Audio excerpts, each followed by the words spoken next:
وَلَقَدْ يَسَّرْنَا الْقُرْآنَ لِلذِّكْرِ فَهَلْ مِن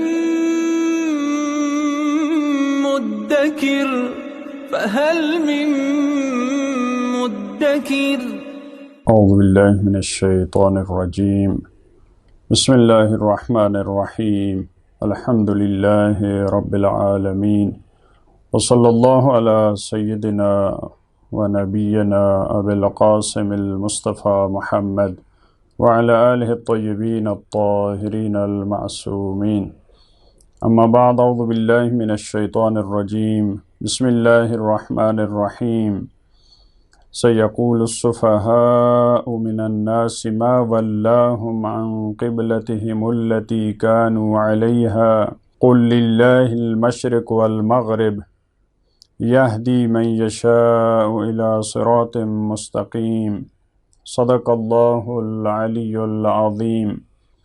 سورہ بقرہ کی آیت نمبر 142 یہاں سے دوسرے پارے کا آغاز ہو رہا ہے۔ پروردگار عالم نے قبلے کی تبدیلی کا مسئلہ، اس تبدیلی پہ اعتراض کرنے والے افراد کا اعتراض اور ان کا جواب دیا ہے۔ دیکھیں، گزشتہ آیات میں حضرت ابراہیم کا تذکرہ، ان کی قربانیوں کا تذکرہ، بیت اللہ کی تعمیر کا تذکرہ، اور وہاں پہ عرض ہوا تھا کہ کیونکہ یہود و نصارہ حضرت ابراہیم پہ بہت زیادہ فخر کرتے تھے، یہاں تک کہ ان کو اپنے دین کا تابع سمجھتے تھے۔ اس وجہ سے قرآن کریم نے ان کی باتوں کو غلط قرار دیتے ہوئے فرمایا کہ حضرت ابراہیم تو موحد تھے، وہ یہودی نہیں تھے، وہ نصرانی نہیں تھے۔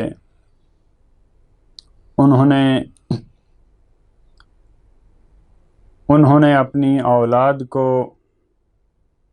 اسلام کی وصیت کی، نصیحت کی کہ پروردگار کی اطاعت میں، پروردگار کے سامنے سر تسلیم خم کی حالت میں تمہیں موت آنی چاہیے۔ اب ان آیات میں وہی گھر جس کو حضرت ابراہیم اور حضرت اسماعیل علیہ السلام نے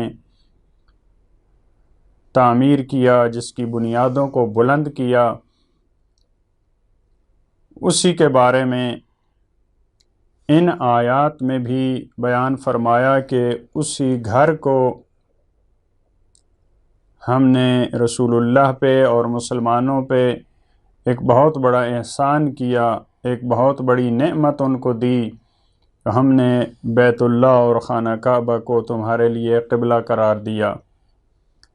لہٰذا اس آیت میں فرمایا سیقول السفہاء من الناس، ان قریب، سیقول ان قریب کہیں گے، سفہاء بے وقوف لوگ، سفہاء سفیہ کی جمع ہے۔ قرآن کریم میں مختلف معنی میں استعمال ہوا ہے یہ لفظ،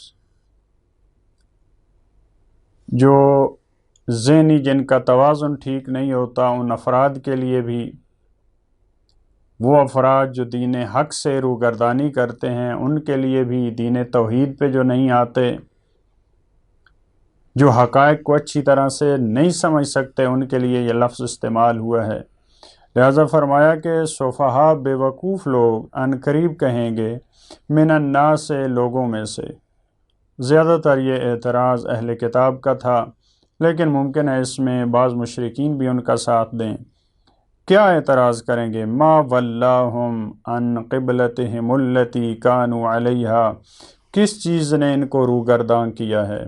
ولا ویسے کسی چیز کی طرف رخ کرنا کے معنی میں استعمال ہوتا ہے، لیکن اگر ان کے ساتھ استعمال ہو تو اس کا مطلب ہوتا ہے روگردانی، اعراض، دوری اختیار کرنا۔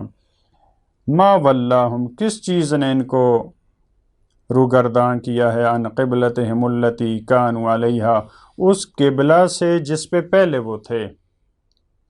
یعنی ان صفحاء کا یہ اعتراض تھا کہ پہلے آپ بیت المقدس کی طرف منہ کر کے نماز پڑھتے تھے، تو اب آپ نے تبدیل کیوں کر لیا؟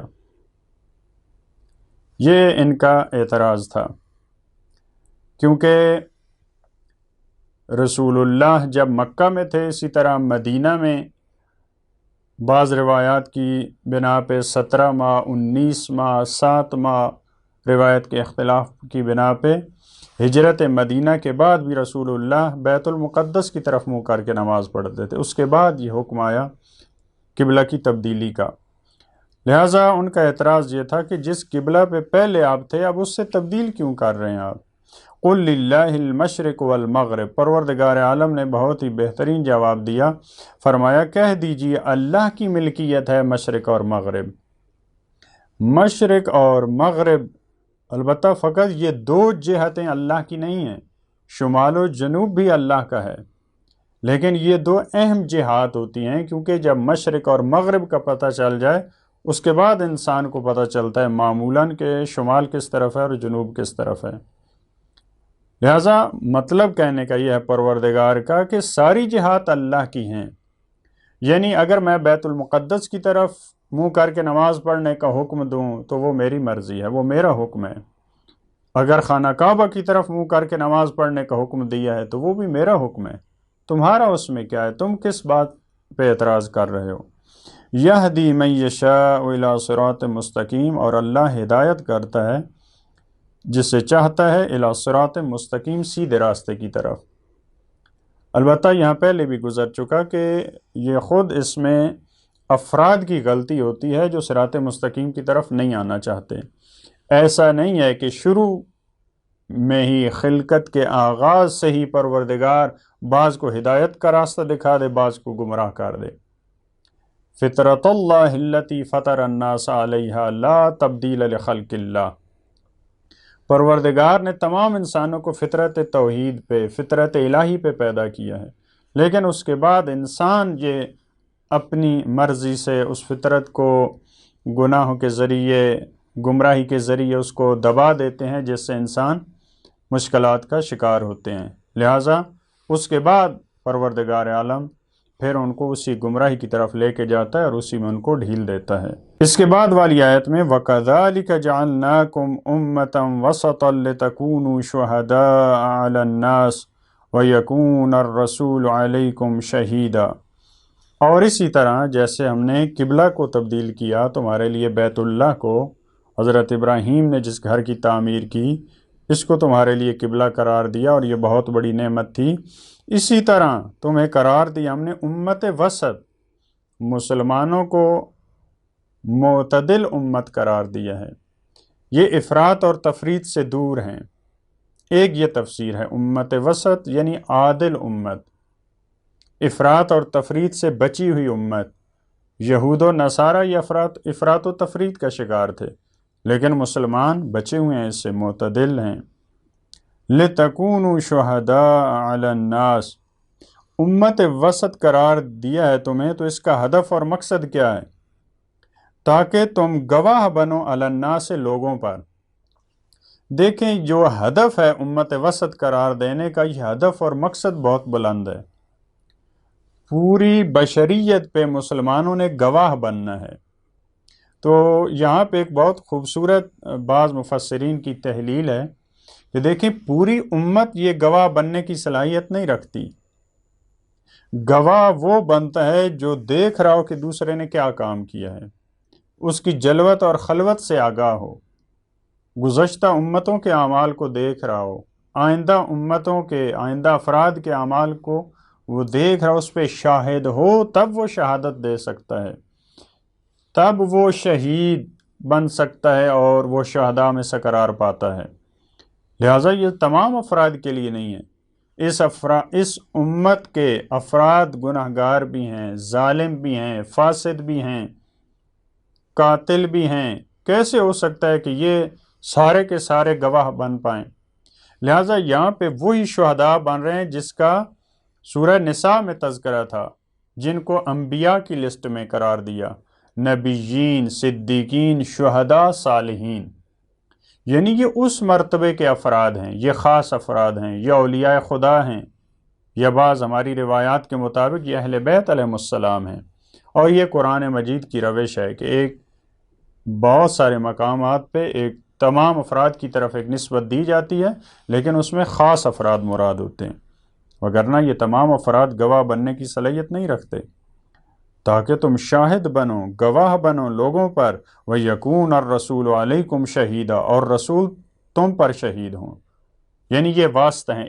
اس تفسیر کی بنا پہ وسط کا ترجمہ واسطہ ہوگا، یعنی تم واسطہ ہو، کیسے؟ لوگوں اور اللہ کے رسول کے درمیان، تم لوگوں پر شاہد اور گواہ ہو، رسول اللہ تم پہ شاہد اور گواہ ہیں۔ وَمَا جَعَلْنَا الْقِبْلَةَ الَّتِي كُنْتَ عَلَيْهَا، اور فرمایا ہم نے قرار نہیں دیا اس قبلہ کو جس پہ تو پہلے تھا، خود اس پہ جو تمہیں قرار دیا وہ بھی ایک امتحان تھا، کیونکہ بہت سارے افراد نہیں چاہتے تھے کہ بیت المقدس قبلہ ہو، یعنی خود بیت المقدس کو قبلہ قرار دینا اس میں بھی امتحان تھا، کیونکہ مشرکین مکہ یا بعض مسلمان جو ابتدائی تھے وہ کہتے تھے خانہ کعبہ قبلہ ہونا چاہیے، لہٰذا اس کو بھی جو قبلہ قرار دیا ہم نے بیت المقدس کو، الا لنعلم، وہ بھی اس وجہ سے تھا تاکہ ہم جانیں من یتبع الرسول، کون رسول کی اتباع کرتا ہے، رسول اللہ کی کون پیروی کرتا ہے، ممن ینقلب علی عقبیہ، اور اس کو پہچانا جائے کہ جو پچھلے پاؤں پلٹ جاتا ہے، جو تازہ فرض کریں مسلمان ہے، وہ اس کو یہ بات پسند نہیں آتی تو وہ واپس پھر کفر کی حالت میں چلا جاتا ہے، لہٰذا یہ فلسفہ تھا جو بیت المقدس کو ہم نے قرار دیا۔ وما کان اللہ لیضیع ایمانکم، اور تبدیلی کے ذریعے بھی، اور پروردگار تمہارے ایمان کو ضائع نہیں کرنا چاہتا، تمہارے ایمان کو خصوصی طور پہ یہاں نماز مراد ہے، ایسا نہیں ہے کہ بیت المقدس کی طرف جو تم نے نمازیں پڑھی ہیں وہ باطل ہیں، لہٰذا خدا تمہاری نمازوں کو، تمہارے ایمان کو ضائع نہیں کرنا چاہتا۔ ان اللہ بالناس لرؤوف الرحیم، یقیناً اللہ لوگوں پہ رافت کرنے والا ہے، مہربانی کرنے والا ہے۔ رؤوف اس ذات کو کہتے ہیں جو پریشانیوں کو، سختیوں کو، مصیبتوں کو انسان سے دور کرتی ہے، اس ذات کو رؤوف کہتے ہیں، اور رحیم جو نعمتوں کو، جو احسانات کو اپنے بندے پہ احسانات کی بارش برساتی ہے، لہٰذا دونوں پہلو ہیں پروردگار عالم میں، رأفت بھی ہے اور رحمت بھی ہے، وہ سختی اور مشکلات کو دور بھی کرتا ہے اور نعمتیں اور رحمتیں نازل بھی کرتا ہے۔ پروردگار ہمیں بھی رسول اللہ کے ہر حکم کی اور دین کے اور شریعت کے ہر حکم کی پیروی کرنے کی توفیق عطا فرمائے۔ اللہم صلی علی محمد و آل محمد۔